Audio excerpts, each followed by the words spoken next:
Okay.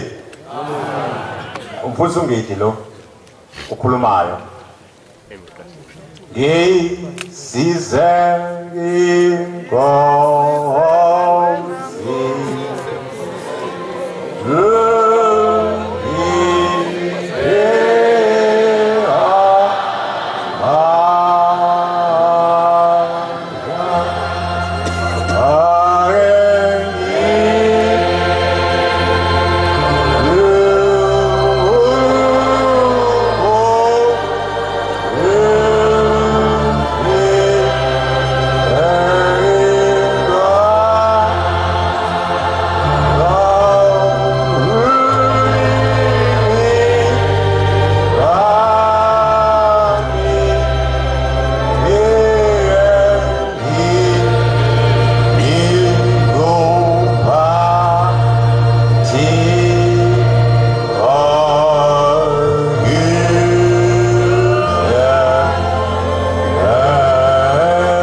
Inkosi uThixo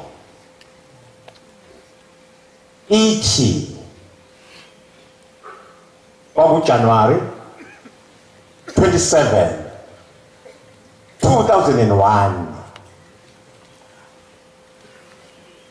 ngivule ukukhuluma open quotes munye umuntu engimazi kahle ukuthi wangena ezulwini inyanga yezulu close quotes ngidlule ngilapha eBhayibhelini Isambulo 22 ivesi elishumi nesihlanu verse 15 mawuthanda uzovula lapho kwelakho la iBhayibheli libhale ukuthi ngaphandle bese liyaqhubeka kodwa ithi inkosi uThixo ngoba ngaphandle kukhona izinja bathakathi abangayiphethe kahle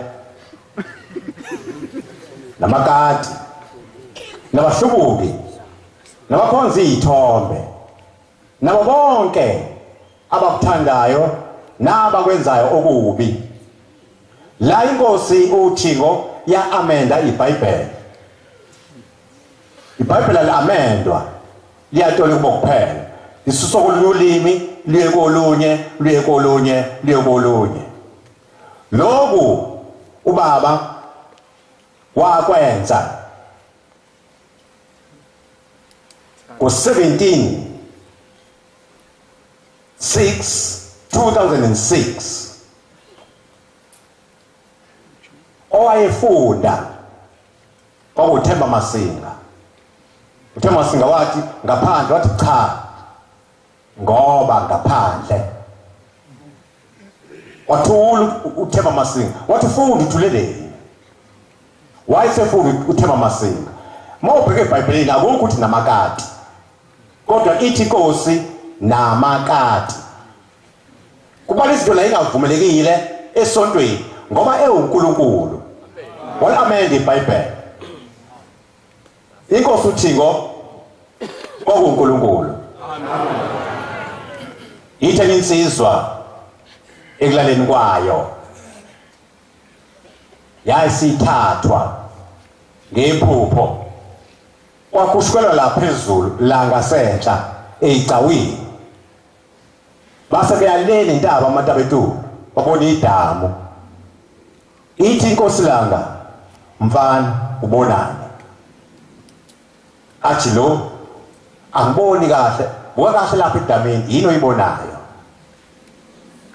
uthi inkosi langa ibisikhweba mayikhweba bese ivuleka isithombe leso kufuneka sibone ubona inkosi uThingo luphakathi edamini uhlele esihlalweni kodwa ubhekile uthi inkosi ngasithi sasiguquka isihlalo sasibheka nena wasedonsa futhi uthi wayesabona kahle luthi hawu ngempela inkosi uThingo le wathi lalela mfana uThixo wabantu usemhlabeni uye lo waya